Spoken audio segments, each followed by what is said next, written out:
Why is free software important? What does free software mean? With software, there are just two possibilities. Either the users control the program or the program controls the users.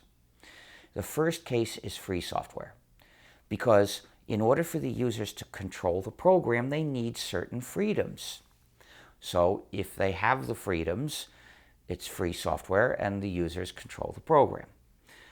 If the users don't have these essential freedoms, if any part of one of them is missing, then the users don't effectively control the program, and the program therefore controls the users.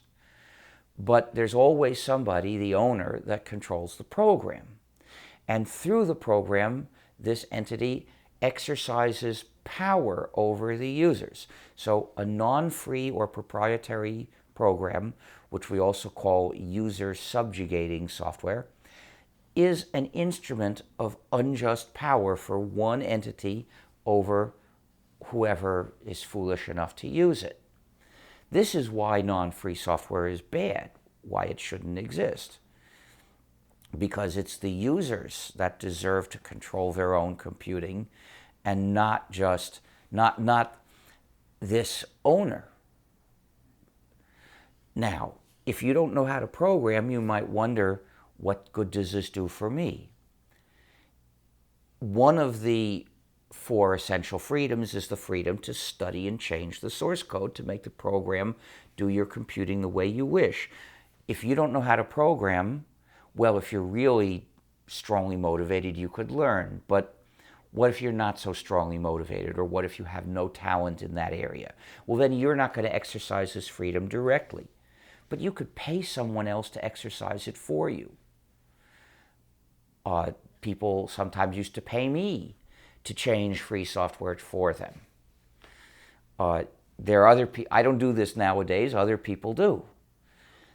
And this is a free market. You can choose who to pay. Of course, it's got to be someone who wants the job, but you'll find people who want the job.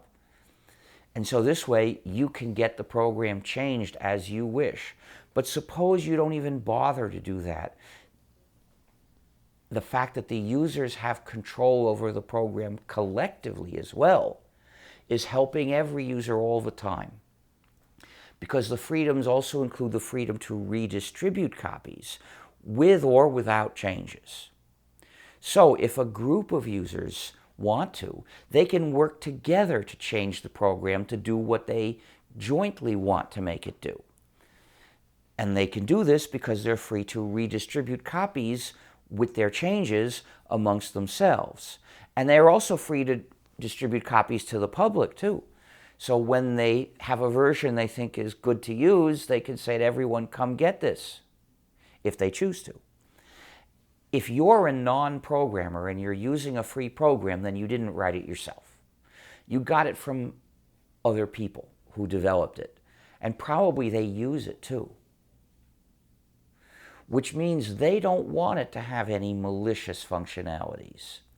And as they from time to time look at parts of the source code, for whatever reason, to add a feature, to fix a bug, they're thinking about what this source code does, which means that they have a chance to notice if there's anything that hurts the users, whether intentional, someone put it in deliberately, or an accidental error, which is the usual case. And then they can fix it. So you benefit from the fact that the programmer users are making sure this program is safe for its users, for them. That makes it safe for you too. So with free software, users get to have control over their computing. But that assumes you do your computing by running a program in your computer, which is the way people did it generally 10 years ago, and still can do it if they think about this. But many people who aren't aware of this issue are being systematically lured into entrusting their computing to some server, a practice that we call software as a service, or SaaS. And that's why we say, don't SaaS me, because it's a fundamental mistake to ever use software as a service. If you let your computing be done by somebody else's server, then he controls your computing and you can't. It's that simple. So this is another threat to computing freedom. You can't have control of your computing if it's done by the program somebody else chose to put into his server. It's proper for him to have control over the software in his server. It's his computer. He should be able to decide what it does. But if he controls what his computer does, you can't control what his computer does. But it's even worse than that. Suppose we both use his service. Well, you can't possibly control it and at the same time I control it. You might want A and I want B. We can't both make this. It's impossible for you to make the software in that server do what you like and for me simultaneously to make it do what I like, unless we could put in different copies. If I could have my copy that I control and you could have your copy that you control, then it would be like old-fashioned time-sharing systems. And yeah, then we could both have control and use the same computer, but that's not what web services do. Free software means free as in freedom. We're not talking about price. We don't mean gratis software. Price is just a little detail, not important ethically. Free as in freedom software, Libre software, is defined by 4 essential freedoms that the user must have, that all users of software deserve to have. Freedom 0 is the freedom to run the program as you wish for whatever purpose. Freedom 1 is the freedom to study the source code of the program and change it so it does your computing as you wish.